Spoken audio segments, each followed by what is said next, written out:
we're set here today in this matter for a status conference. I'm going to turn. Excuse me, Your Honor. Mulligan is on Zoom. I can see that, and you're by video conferencing capability. I can hit the button to have you see if you can hit a button to appear by video. If not, that is fine. I'm seeing, yes, you are by video now. There he is. All right. So now I have both counsels by video, one client by video, the rest by capability. I'm going to turn to Ms. Wolf to provide the court with an update. We were here in July 25th, 2024, for the court to hear a reconsideration motion. The parties reached a stipulation. For the record, it was stated on the record and taken down on the record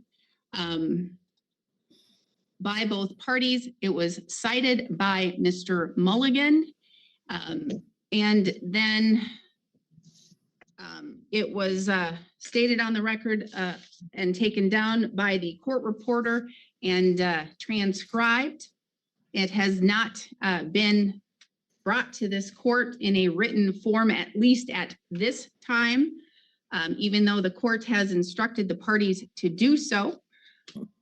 The court is going to turn to Ms. Wolf for an update. Ms. Wolf. Thank you, Your Honor. Yes. As far as an update, I had sent a proposed stipulation to Mr. Mulligan on September 3rd, 2024. I have yet to receive a response to that stipulation. He did write a letter to the court in response to that stipulation. And the court then, Your Honor, responded and stated to Mr. Mulligan to order a transcript from the hearing. And I'm still waiting to receive that transcript. I have gotten some other communication from Mr. Mulligan stating that Ms. Hawkinson wanted to arrange to have a contractor to come out to the property. I requested on September 25th, 2024, for 3 available times that the contractor would be able to come onto the property. I have yet to receive a response to that. So at this point, Your Honor, we are waiting for information from Mr. Mulligan. Mr. Mulligan, please provide me an update and let me know why I shouldn't just dismiss the matter with prejudice, which is my original decision in this matter, and leave it at that, because I'm going to tell you, I'm getting the runaround and it's frustrating the court. It's making a mockery of the judicial system. It's causing an extensive and substantial amount of financial legal responsibility, not only for your client, but for the Wolves as well. Why should the court not deny the motion for reconsideration and go back to it and have its original decision stand? Because again, July 25th, in which the court had all parties here to hear a motion for reconsideration. The parties were given an opportunity to sit down and to have time to reach a settlement, which they apparently did. The court was prepared to make a decision that day on whether or not to continue with the motion for reconsideration or to continue with its original decision, which was to dismiss the matter with prejudice.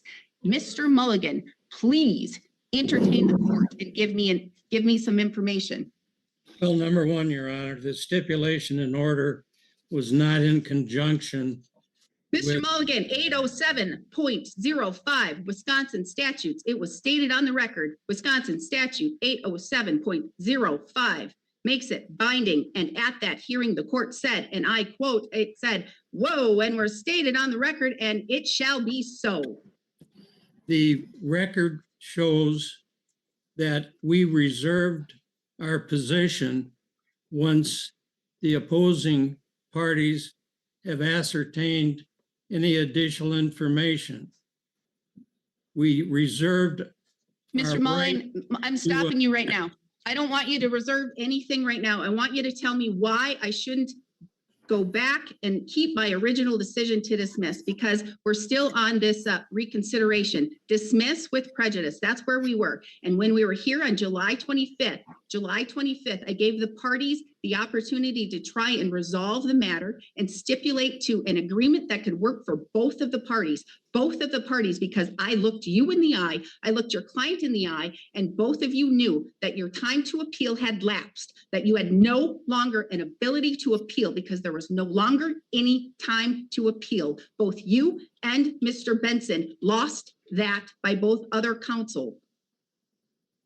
So I gave you an opportunity to reach an agreement in this matter. It was placed on the record. Tell me why. Tell me why I should not continue with my original decision to dismiss this matter with prejudice.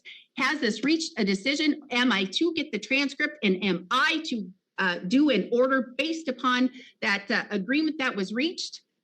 Or is this matter dismissed with prejudice? Tell me now, Mr. Mulligan. I don't want to hear any this, that, or the other, and my client wants more money, my client wants this, and my client wants to agree to that. I do not want to hear that, Mr. Mulligan. That was made a part of the record, Your Honor, and I think it's important. Mr. Mulligan, I want the basis of an agreement. Is there an agreement and that the court can reach other, and the court, myself, me, the judge, can reach a decision on other issues? Or is this matter dismissed with prejudice? Well, it should not be dismissed with prejudice. We briefed that fully and would like a hearing. No, no. July 25th, Mr. Mulligan, you had since July 25th. And prior to that, Mr. Mulligan, prior to that, you had a whole lot of other time. Prior to that, August 9th. Prior to that, Mr. Mulligan, you had September 26, 2022. Prior to that, Mr. Mulligan, you had September 27th, 2022. Prior to that, Mr. Mulligan, April 4th, 2022. I am losing my I'm losing my patience here. Losing my patience. To opposing counsel in August in an effort to get this matter. One question, Mr. Mulligan. One question, Mr. Mulligan, and you answer this question and you think very carefully. You think very carefully, Mr. Mulligan. September 18th, 2024. September 18th, 2024. On your letter written to the court, your letter, which the court received on September 18th, 2024, in which you asked about language brought up in court and the contents. This court, myself, the judge, wrote, Mr. Mulligan, please order a transcript so that the parties and the court can see what was actually stated on the record for the agreement. We cannot rely upon minutes. Judge Mogan, September 18th, 2024. And I'm asking you, Mr. Mulligan, right now, think extremely careful about your answer. And it is a yes or no question. Yes or no. Did you order that transcript after September 18th, 2024? Yes or no? I've got the transcript, but I don't have a recollection of Your Honor mailing me a response. It was filed, Mr. Mulligan, this is an electronic file. So you received it electronically on September 18th, 2024. If you have the transcript, then why isn't it in the file? Because the court reporter files it once she does it. Well, who is the court reporter? Look at the transcript right now. Tell me who is a court reporter. I don't have that information. Get the transcript right now. Tell me who is a court reporter. I can't because I don't have that information. I've got a copy. I don't think you ordered it. Transcribed. I'm going to contact the court reporter and I'm going to ensure that you ordered the transcript as the court ordered. If you did not order the transcript, I am holding you in contempt and I'm ordering sanctions. Did you order that transcript, Mr. Mulligan? I don't believe I did. You just lied to the court. You literally just lied to the court. This matter is dismissed with prejudice. I don't lie. This matter is dismissed. This matter is dismissed with prejudice. You just lied to the court, Mr. Mulligan. This matter is dismissed, Ms. Wolf, with prejudice and with costs. Thank you, Your Honor. Would you like us to submit an affidavit of attorney's fees? Yes, I will. and whether or not you wish, the court is holding Mr. Mulligan in contempt for his failure to be truthful with the court right now. He just stated he ordered that transcript when the court told him to order that transcript. Well, And wait a he minute. just stated, I you literally just didn't say stated on the record, ordered the Mr. Mulligan. transcript. You literally just Did I stated. have a copy of the transcript? I did not lie to the court. There, if you said you have a copy of the transcript, you can't have a copy unless you ordered it, because no one ordered it. I And you have were a told to copy order of it. How do you have a copy of the transcript? I don't have an answer for that, but I was thinking it was the clerk's notes. No, you have minutes. And that's what I said. In your letter, you said, if you want me to read your letter verbatim, the plaintiff agreed only to the language that was brought up in court as to the contents of a concrete walkway. None of the rest was brought up to the court. Also, the remaining slab will have to be supported some other way. We will abide by what was announced in court, not what was added to the agreement, which is attached. We will follow the agreement as set forth in the agreement put on the transcript and not the extra verbiage, as it is beyond the scope of the agreement. Very truly yours, Thomas O. Mulligan. And you attached the minutes from the clerk. You did not attach the transcript. That is where this court, myself, wrote on your letter, Mr. Mulligan, my own handwriting wrote on your letter, and I quote, Mr. Mulligan, please order a transcript so the parties and the court can see what was actually stated on the record for the agreement. We cannot rely upon minutes. Judge Mogan, September 18th, 2024. That was filed in the electronic file the same day and time, extremely right immediately after I wrote it on your letter. September 18th, 2024. Then Ms. Wolf sent correspondence not only to me, but to you, Mr. Mulligan. Dear Judge Mogan, I am in receipt of letter dated September 17, 2024 to the court from Thomas Mulligan, attorney for Carol Haskinson. The letter also includes your response to Mr. Mulligan dated September 18th, 2024. It is my intent to respond to Mr. Mulligan's letter after Mr. Mulligan provides me with a copy of the transcript from the July 25th, 2024 hearing. Please let me know if you would prefer I respond at a different time or in a different manner. Respectfully submitted, Kelsey Law Office, PA Joanne Wolf. Ms. Wolf, did you then, after that letter was filed with the court, send a letter and have correspondence with Mr. Mulligan?